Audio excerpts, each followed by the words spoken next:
Good morning, good evening, as the case may be. Pleased to be joining all of you to walk through a preview of the upcoming COP.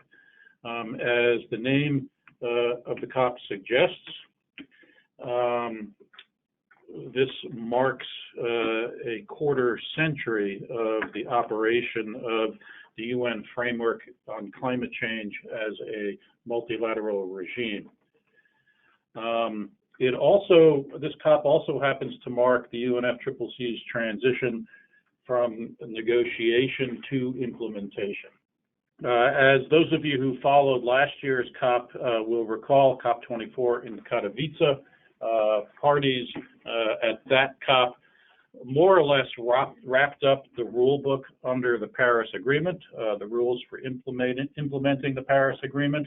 The one major remaining piece of the rule book, Article 6, relating to the use of international emissions trading, is on the agenda for this COP.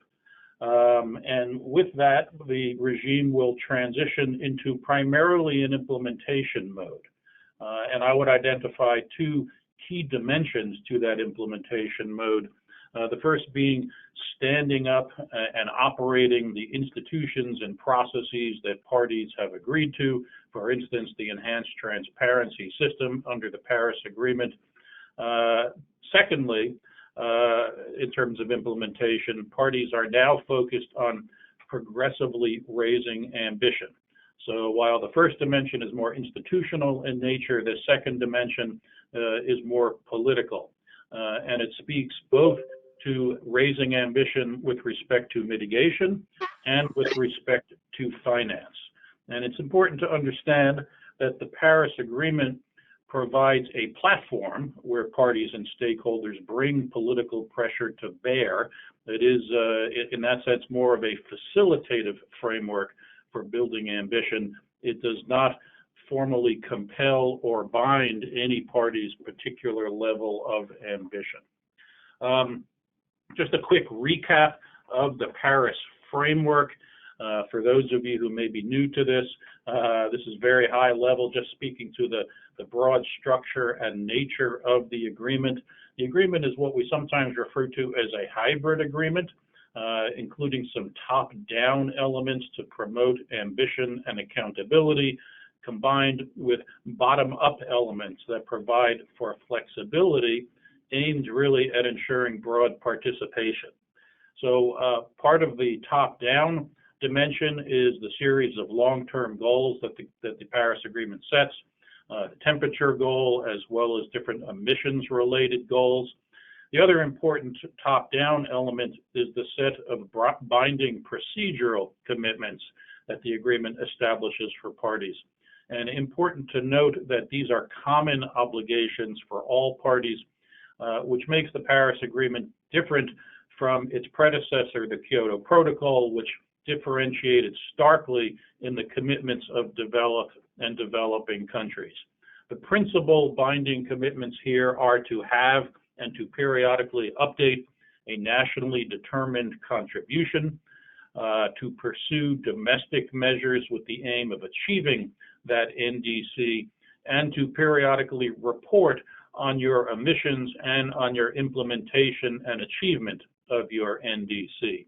Now, the NDCs themselves, the nationally determined contributions, as the name suggests, these individual commitments are self-determined by each country, and they are non-binding under the agreement. And just to recap as well, the decisions reached in Katowice at COP24 on the Paris Rulebook. Parties there made final decisions on rules for a host of issues, including mitigation, and that includes the type of information that parties are to submit with their NDCs so that we all understand them. Also, the rules for accounting for their implementation and achievement of their NDCs. At the heart of the agreement is the transparency system. So parties agreed on rules for the reporting every 2 years by parties of their emissions and of their implementation or achievement of their NDCs. Those reports undergo 2 layers of review, technical review and peer review, and the transparency system does include some limited flexibilities for developing countries that need it in light of their capacities. But by and large, those reporting and review obligations are common across all countries. Also, provisions speaking to finance, again, primarily focused on reporting. Developed countries are to report on the support they've provided and looking ahead on their efforts going forward. Other countries are encouraged to do the same.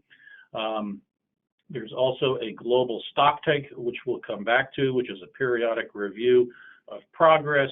And finally, countries agreed on the rules for a new implementation and compliance committee, which is basically a group of experts that will review cases of non-compliance, but not with a view toward any kind of punitive measures. This is meant to be a facilitative body to help parties get back on track if they're not.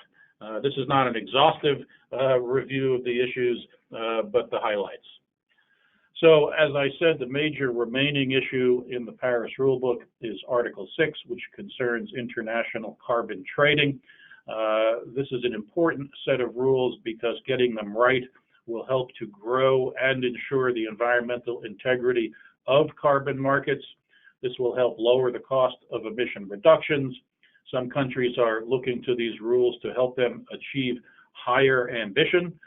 Others, developing countries, are looking to these rules to generate investment in sustainable development pathways. About half of the countries have indicated in their NDCs that they intend to make use of carbon markets. There are 2 basic provisions here. The first is Article 6.2, which addresses accounting for the use of what have been labeled ITMOs, internationally transferred mitigation outcomes. The principal objective here to be ensuring that these ITMOs are not double counted. If a unit is being applied by one country toward its NDC, we want to make sure that it's not being applied by another toward any other purpose. Now, the fundamental challenge that this presents is trying to create a market overlay on top of a very heterogeneous regime. Just by way of comparison, the Kyoto Protocol was explicitly designed to accommodate emissions trading, and it provided for only one type of mitigation target, an absolute economy-wide reduction target with common years for all countries that had targets. By contrast, Paris, again by design, allows for a wide diversity of targets. These are self-determined. So some cases you have sectoral targets, others economy-wide. Some are absolute, some are intensity-based, some are against business as usual. Some are in the form of CO2 or greenhouse gases, some employ other metrics. So coming up with a system to rigorously account for transfers among these very diverse target types is technically very complex. The second major provision is Article 6.4, which will create a new mechanism similar to the clean development mechanism under the Kyoto Protocol, which will generate ITMOs that can then be transferred. There are a few issues beyond the technical complexities that are more political. Under the agreement, a portion of the proceeds from the units generated under Article 6.4 are to be used to generate finance for adaptation efforts in developing countries. Some developing countries argue that this share of proceeds, as it's been called, should apply to all trading under Article 6. And that's not a commonly held view, so that will be a difficult issue. One important point I want to make is that whether or not parties are able to agree on specific rules, trading is taking place and will continue to take place. The Paris Agreement recognizes that parties will be engaging in emissions trading and seeks to ensure the environmental integrity of that, but not having rules does not preclude parties from proceeding with trading.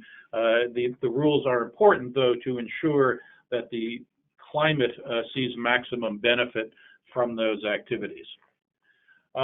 You will hear a lot at the COP about ambition. There are no major decisions actually expected at the COP related to ambition, but it is yet another important moment in the arc of moments toward raising ambition. The process that's built into the Paris Agreement to drive ambition is a 5-year cycle with 2 specific steps. The first is the global stocktake that I mentioned earlier.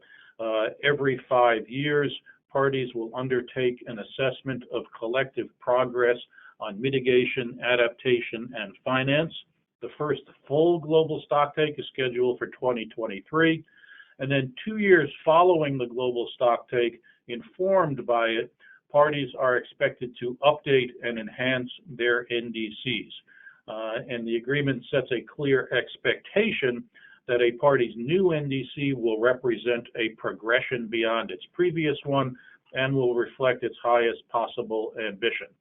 Now, at the time Paris was negotiated, parties didn't expect that it would come into force so quickly. So they included some provisions ahead of this formal cycle to sort of get a jump start on it. And they agreed that in 2020, next year, countries whose initial NDCs run only through 2025, which is the minority of them, should submit new NDCs in 2020, and that those whose initial NDCs ran through 2030 should communicate or update these contributions. So technically, a party like the European Union, whose NDC runs through 2030, could do no more next year than recommunicate its original NDC. But there's a very strong expectation that all countries will be coming in next year with updates that make their NDCs more ambitious. You'll recall the Climate Action Summit held earlier this year by Secretary General Guterres that was aimed at generating political momentum to achieve higher ambition in these NDCs next year. The latest count, according to the NDC tracker that you see referenced there, is that 41 countries with 10% of global emissions have said they intend to update their NDCs, while 68 countries with something less than 10% of global emissions have indicated that they intend to enhance their NDCs. Another element of ambition is the development of mid-century strategies. This is something that's encouraged but not required by the Paris Agreement, and a growing number of countries have either done this or announced that they intend to develop strategies describing their intentions toward 2050. So again, we're not expecting any major steps at COP25 specifically addressing ambition. This is something that will roll out through the course of next year, and many are looking to the EU-China summit in the fall of next year as a critical moment, in the hopes that a deal between the EU and China, similar to the deal between the US and China that preceded the Paris summit, can help to drive global ambition next year and set an example for others to follow. Another issue that is on the agenda at COP25 is loss and damage. This is an issue that has been building for a number of years, and the broad issue here is how to address unavoidable and irreversible losses and damages that nations will suffer as a result of climate change, despite best efforts at mitigation and adaptation. Back in 2013 in Warsaw, parties established something called the Warsaw International Mechanism to begin enhancing support and action and understanding with respect to loss and damage.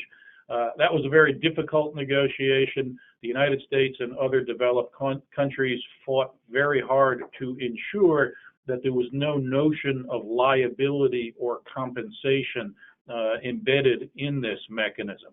At Paris, the mechanism was later incorporated into the Paris Agreement. And this year at COP25, parties are scheduled to undertake a review of this mechanism, the progress it's made, as well as its long-term vision. Now, this provides an opportunity for developing countries to press again for stronger financial support to address loss and damage. So that, I think, will be the most difficult issue in concluding this review that will be taking place at COP25. More generally, with respect to finance, this is, of course, a perennial issue. Here, too, there are no formal outcomes being negotiated at COP25 other than the question of support for adaptation that must be decided under Article 6, as I mentioned earlier. You may recall that back in Copenhagen in 2009, developed countries committed to mobilize $100 billion a year in public and private finance by 2020. The latest report from the OECD concludes that climate finance had reached $71.6 billion in 2017, and that the overall trend is upwards. So the expectation is that the $100 billion goal will likely be reached. Just to note that the U.S., which had pledged $3 billion toward the Green Climate Fund under the Obama administration, has only delivered $1 billion of that pledge, and is not expected under this administration to make good on the rest. Other countries, though, as part of the first replenishment of the Green Climate Fund, have pledged nearly $10 billion for the period of 2020 through 2023. Now, parties decided in Paris that $100 billion goal would be extended through 2025, and they also agreed that they would be setting a higher goal for the years beyond. Deliberations on this new goal are set to begin next year at COP26. So I expect that we will likely hear a lot of messaging from countries in anticipation of that process beginning next year. Finally, with respect to the United States, as I'm sure you all know, the U.S. has formally initiated its withdrawal from the Paris Agreement. The withdrawal will take effect on November 4th, 2020, the day after the presidential election. For the time being, the U.S. remains a party to the Paris Agreement and remains at the negotiating table. In fact, it played a very significant role in Katowice last year in getting the rulebook across the finish line. In terms of other countries, from all indications, other countries remain fully committed to the Paris framework despite U.S. withdrawal. However, I think looking ahead, we might expect that the U.S. withdrawal, as well as the rollback of federal climate policies, might keep other countries from being more ambitious in their next round of NDCs. And that's why it is especially important that other countries see the growing momentum that is taking place among U.S. states, cities, and companies. Many of them will certainly be represented in Madrid at COP24 to demonstrate to other countries this growing momentum in the United States, despite the positions of this administration. Now, looking ahead, looking at some hypotheticals here, a future president could rejoin the agreement at any time. Simply requires filing the necessary paperwork with the UN, would then take effect 30 days later. One challenge in that is that the agreement technically requires that a party have an active NDC. So that is something that an incoming president would have to consider carefully. Some of the considerations are that there would be expectations from the international community that this NDC be ambitious and credible. While countries certainly would welcome the U.S. back into the fold, many may be wary of, again, unmet promises. Another important consideration is that any NDC that the U.S. puts forward would benefit from having broad political support at home. So it would be important to provide opportunity for some broad consultation. So some of the options for finessing that challenge: one is that an incoming president could announce his or her intent to rejoin as soon as the underpinnings of a new NDC are clearer. Now, you probably know that most, if not all, of the Democratic candidates have already said that they intend to rejoin the Paris Agreement on day one, so they might not view this as a very favorable option. Another possibility would be to rejoin on day one and to promise an NDC by a date certain. That, however, as noted, would be technically not in keeping with the agreement. So a third option would be to rejoin quickly with a provisional NDC and indicate an intent to finalize that NDC at a future date certain once the incoming administration has had an opportunity to consult and to decide on the legislative or regulatory underpinnings of that NDC. So just to sum up, COP25 marks the start of a new phase, the implementation of the Paris Agreement. Despite the U.S. withdrawal, the rest of the world remains strongly committed to the Paris framework. Next year will be the first real test of how committed they are to stronger ambition and action. That is a function, I think, in part of what they see other countries delivering, but it is largely a function of the level of political will that can be generated at home. I think the success of the Paris Agreement can only truly be measured in time. Our hope certainly is that by serving to strengthen confidence among countries that others are doing their fair share, it will make it easier for all countries to do more, and that it will, in fact, contribute to and facilitate a rising global ambition. Finally, just to note, we have other resources available to you at c2es.org, and we will be on the ground in Madrid for the full 2 weeks. Happy to check in with any of you at any point. You have my email address there as well as Alex's contact information. And look forward to your questions. All right. So if anyone has any questions, feel free to unmute yourself and chime in now. Hi, this is Somini Sengupta from the New York Times. Can you hear me? Yes, we can hear you. Hi, thanks for the briefing. Just a quick clarification and then a question. You said that 41 countries representing 10% of emissions say they intend to raise their NDCs. Is that correct? And then the question is as follows. Global emissions appear to be on the rise, particularly for US and China, the two most important countries. Given that scenario, like, what's your verdict about the Paris Agreement? Is it doing what it's supposed to be doing? So first on the clarification, and I would definitely refer you to the link that we have there on the slides. Alec, I assume we'll be able to make the slides available to folks afterward. Yes. So according to the 2020 NDC tracker, 41 countries say they intend to update their NDCs, and there's a distinction being drawn there between the word update and enhance. So 41 have said update, 68 have said enhance. Enhance understood as the stronger term. With respect to a verdict, to be honest, I'm not prepared to offer a verdict as yet on the success of the Paris Agreement. This is a multi-decade challenge, and I think the aim of the agreement is to progressively raise ambition.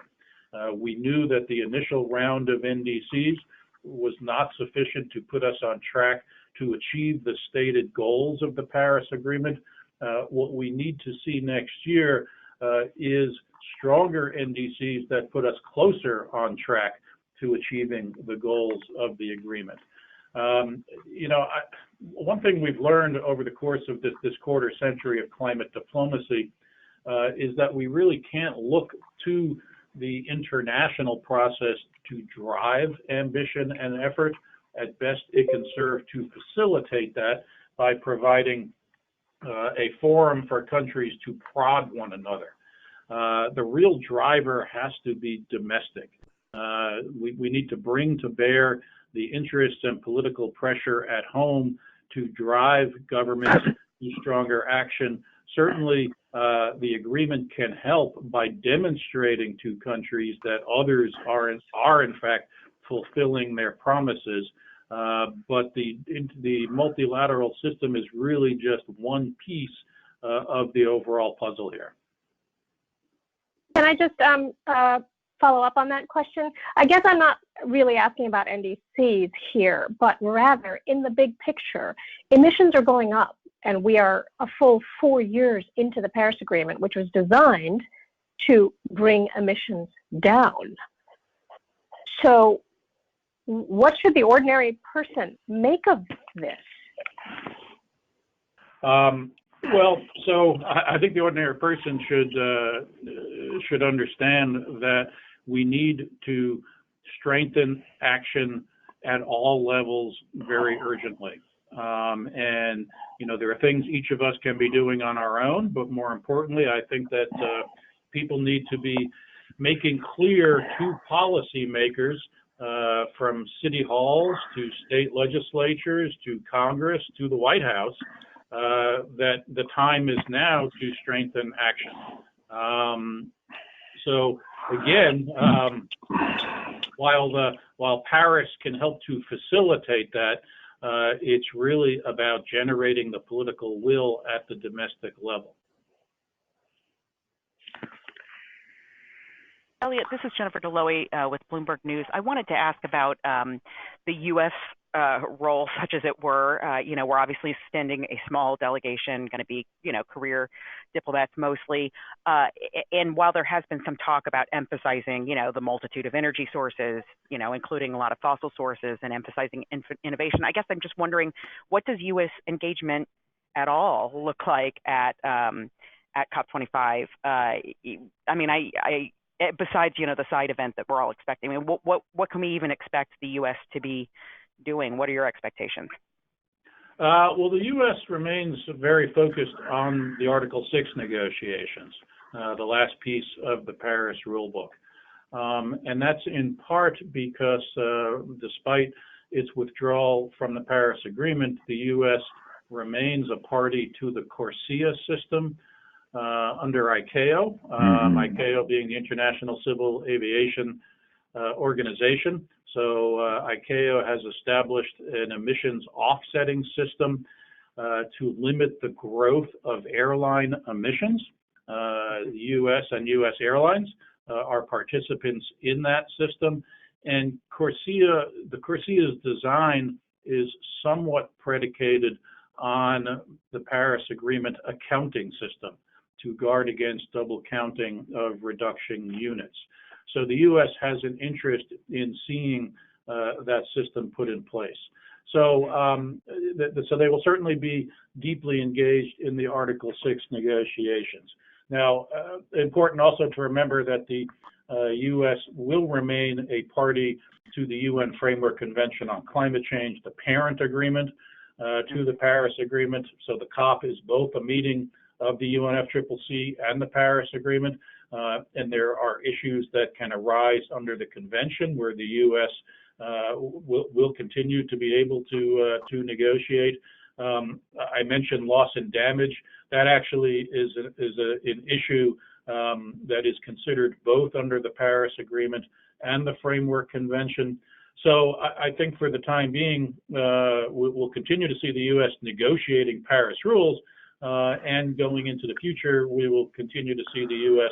take an active role in decision-making under the convention. Thank you.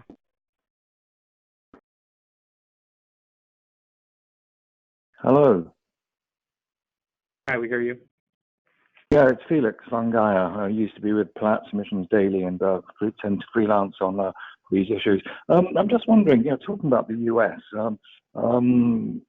it's really obviously the Heritage Foundation lawyers said that you can't withdraw your NDC under Paris. You have to withdraw from Paris totally. And so Trump believed them, and here we are now. But it strikes me that even if Trump does withdraw within the next year, then it's still quite easy for a future president of the United States to just re-sign and sign up to Paris. Would it not be? Yes, absolutely. The Paris Agreement was designed in a way to enable a U.S. president to join the agreement by executive action. Given its legal nature, it would not require a president to submit to the agreement to the Senate for advice and consent. So in the same way that President Obama was able to join the agreement by executive action, a future president could rejoin the agreement by the same method.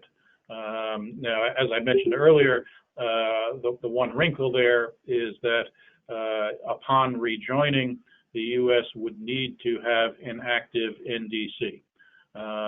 So that's something that an incoming administration would have to think through very carefully. I see. And a quick follow-up question. In the last couple of years, when the U.S. has been waging tariff wars with China, EU, and Canada, where I'm actually based, it struck me kind of strange why, for example, Canada and EU didn't actually think, well, really, we kind of need a new security system, not this old kind of security system that Trump's kind of promoting. And why didn't they just decide to put a border-adjusted tariff under WTO rules in the shape of a carbon tax on every export coming out of the US? It struck me as a good way to wake up the administration there, and really everyone from Kentucky through California would have thought, we actually need to respond to this. What are your thoughts on that? Yeah, I'm not sure I caught your question in its entirety, but I think the gist may have been why haven't other countries resorted to the imposition of carbon tariffs on the United States? Yes.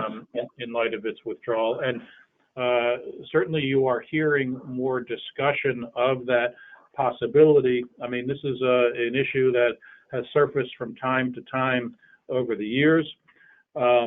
There has been a general reticence to move in that direction because countries generally have not been inclined to take actions that might initiate trade wars.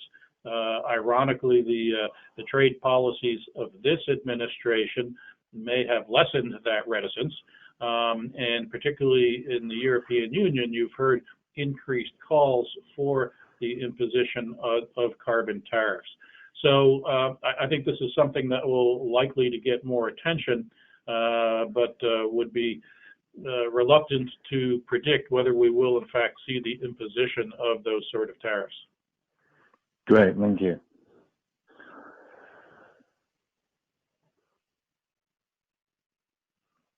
We did have a question that came in through the chat function.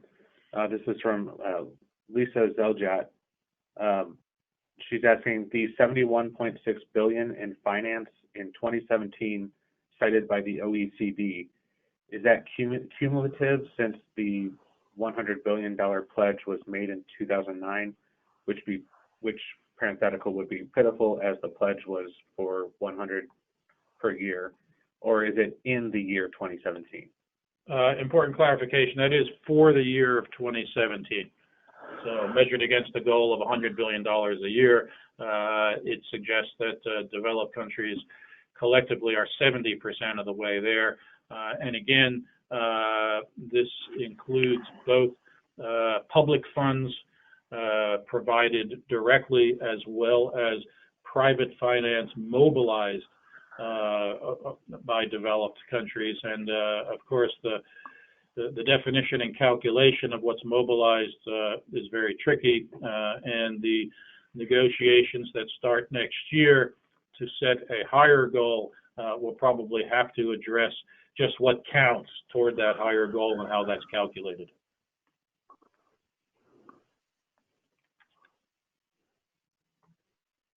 Do we have any additional questions?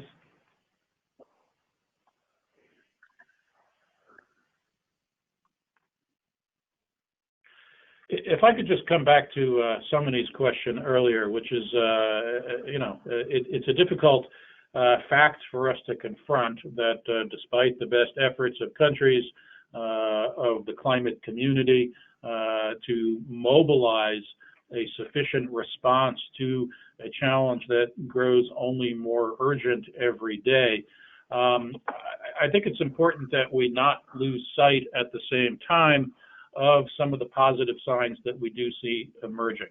And certainly here within the United States, despite the efforts of this administration to roll back the policies of the Obama administration, we see many states continuing to take a lead against climate change, in fact, setting very ambitious long-term goals, such as those that are now in place in California and New York. We see a growing number of cities taking efforts not just to reduce their vulnerability to climate impacts, but also to help reduce emissions by facilitating, for instance, electric vehicles and energy efficiency. We also see a growing contingent of companies recognizing both the challenges and opportunities they face as a result of climate change and articulating for themselves some very ambitious goals, including a number of companies that have set carbon neutrality goals for 2050. Clearly, there's a long way to go on all of these fronts, and it is troubling that emissions continue to rise, but this has to be a progressive and iterative effort. We need to build on the successes that we have seen. The climate issue has figured far more prominently in this presidential campaign than ever before. We see growing public support across the political spectrum for addressing the climate change issue. So I think there are encouraging signs. I don't mean to overstate them, but I also think it's important that we don't lose sight of them.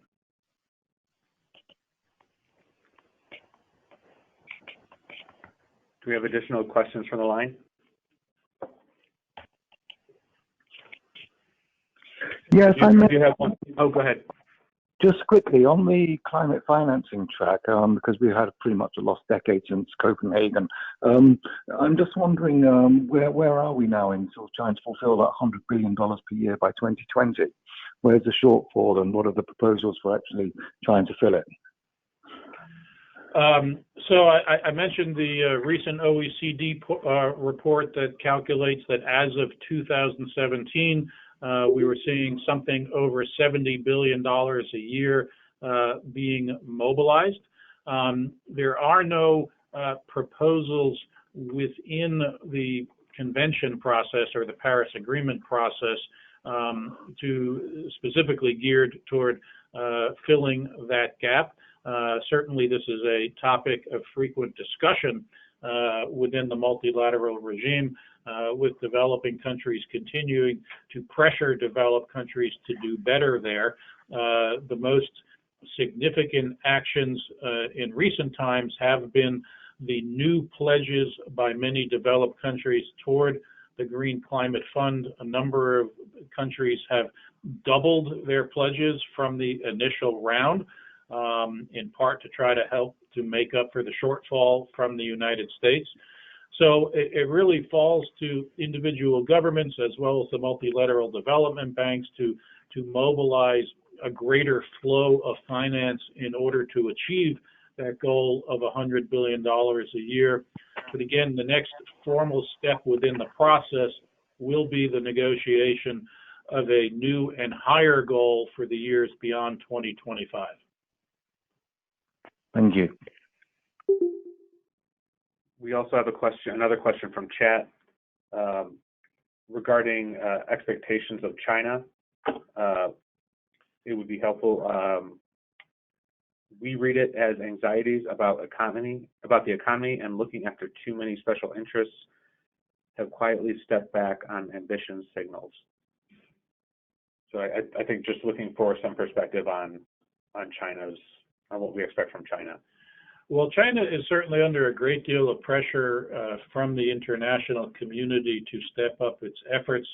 I think that pressure will probably come to bear most heavily at the EU-China summit to be held in the fall. Many people felt that the initial NDC China put forward was not as ambitious as it could have been. It called for a peaking of China's emissions no later than 2030. I think many analyses suggest that China could peak much earlier than that. So I would fully expect that China will come forward next year with a more ambitious NDC. Whether it is ambitious enough, I think we will have to wait and see. There has been a tendency to lowball their targets, so they will have an easy time achieving them. At the same time, I do think that the withdrawal of the U.S. and the rollback of our policies here can dampen ambition among China and other countries. So absent the strong U.S. leadership that we saw under the Obama administration, which really leaned heavily on China to do more, we may not see as much ambition as we otherwise could. Now, the EU is trying to step into that breach. The EU-China summit will take place when Germany is in the presidency of the European Union. Chancellor Angela Merkel has been a very strong climate leader historically, and I would expect she will be looking to make the most of that opportunity to work with China to come forward with a joint announcement between the EU and China that can sort of set the pace for other countries to come in with stronger ambition as well.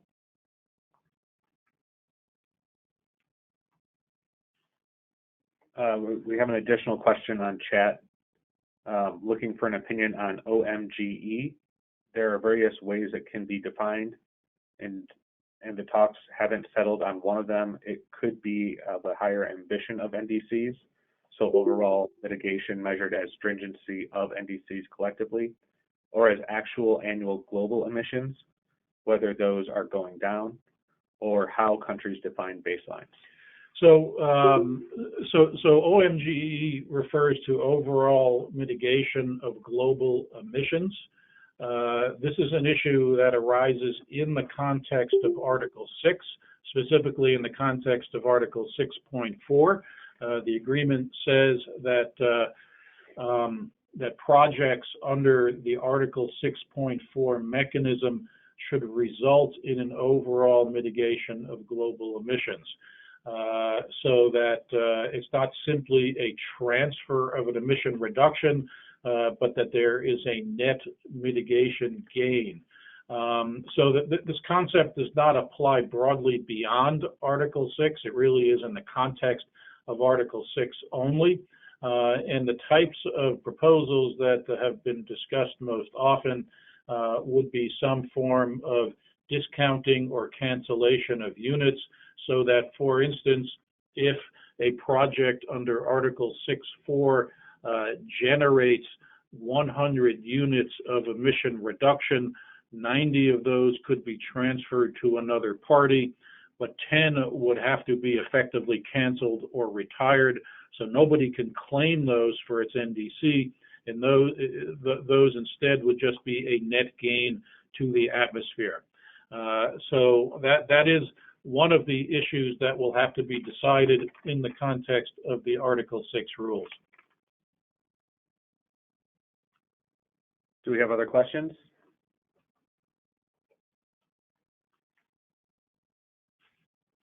And I actually have one more in chat. Based on the key outstanding issues, this is from Matt Lithgow. What are the chances that an agreement on the Article 6 rulebook is pushed back to COP26 in Glasgow? I wouldn't rule that out. You may recall that one of the reasons that Article 6 wasn't wrapped up last year in Katowice was a very strong position taken by Brazil, with respect to whether the Article 6.4 mechanism would be subject to the same accounting rules, as Article 6.2, that issue remains. The issues, this is the most technically complex set of issues under the Paris Agreement. So that's one challenge, but there are also a number of political issues, as I mentioned. So I think that there's probably a decent chance of wrapping up the rules in Madrid, but I would not rule out the possibility that they get carried over until next year. As I mentioned earlier, the absence of agreement on detailed rules does not preclude countries from engaging in international trading and counting those transfers toward their NDCs. There are a couple of lines in the portions of the rulebook that were agreed last year that do provide for that. And one possibility is that in the absence of rules, some countries may announce the types of rules that they will voluntarily abide by to demonstrate that they are doing this with full environmental integrity. So I do think that we can't count on the rules being done, but certainly we remain hopeful. Do we have any additional questions? If not, then I want to thank you all for dialing in. Please feel free to follow up over the course of the next couple of days or next week if you have follow-up questions. Again, we'll be on the ground starting next weekend, or this weekend, I suppose. So happy to connect from Madrid or in Madrid for those of you who will be there. And you'll find other resources, our brief guide to the Paris Agreement and Rulebook, our Paris Agreement Q&A, as well as a background brief on the Article 6 issues on the website.